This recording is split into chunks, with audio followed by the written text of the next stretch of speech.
Animal rescues. This rescue will restore your faith in humanity. Saving a puppy from an insect swarm. The sun was a white-hot coin nailed to the sky over the cracked red dirt backroads of central Texas. Cicadas screamed in the mesquite like a busted alarm nobody could shut off.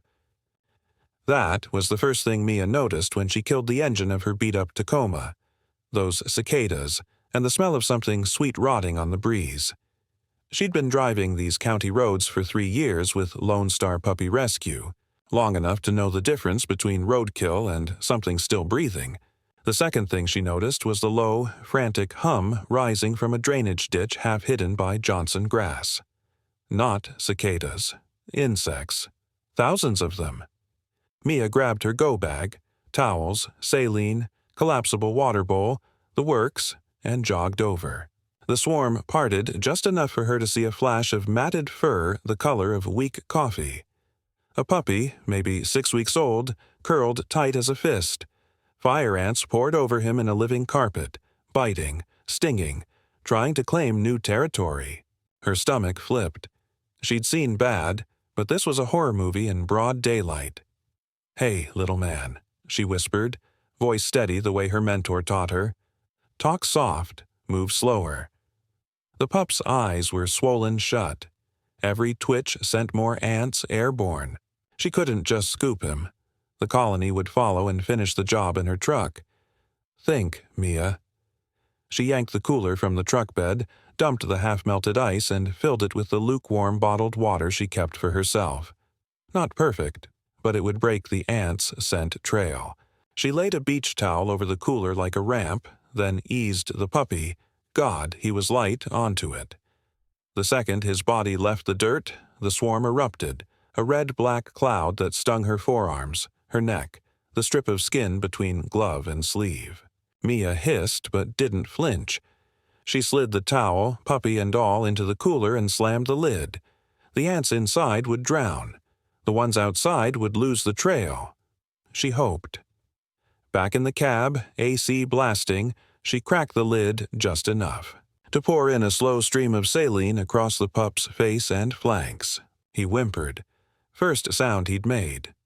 Good sign. Meant he still had fight. "Almost there, buddy. Hang on." The vet clinic was 23 minutes away if she pushed it. Mia pushed it. Every red light felt like a personal insult.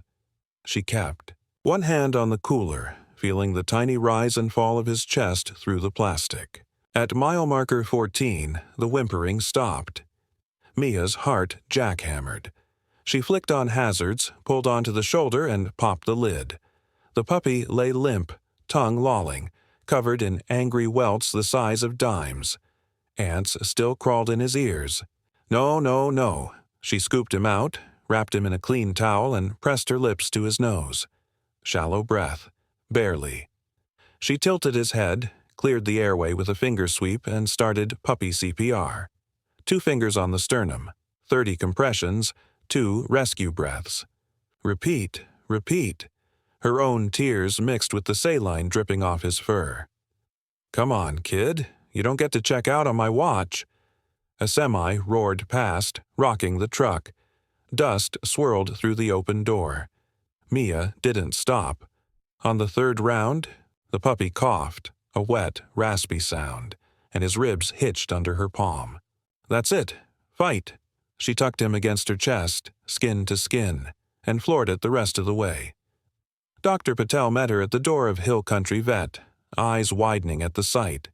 Mia streaked in dirt and blood, cradling a half-drowned, ant-ravaged pup that looked more like roadkill than a dog. "Trauma bay now," Patel barked. Nurses swarmed. They shaved patches to reveal hundreds of stings. IV fluids, Benadryl, steroids, antibiotics. Patel threw the kitchen sink at him. Mia stood in the corner, arms wrapped around herself, watching the rise and fall of the tiny chest under the oxygen mask. Hours blurred. Patel finally stepped out, peeling off gloves. "He's stable. Critical, but stable. You got him here in time. Barely." Mia let out a breath she hadn't realized she was holding. "Can I see him?" Patel hesitated. 5 minutes. "He's sedated." The pup, still nameless, lay on a warming pad, IV taped to a stick-thin leg. His eyes were open now, cloudy but tracking light. When Mia leaned over, he sniffed the air, then licked her finger once. Weak, but deliberate. "Hey, hero," she whispered. "You're safe." She stayed until visiting hours ended, then drove home on autopilot. Sleep wouldn't come. Every time she closed her eyes, she saw the swarm. Next morning, she was back before the clinic opened. Patel met her with coffee and a grin. He ate, scrambled eggs and puppy formula, demanded seconds.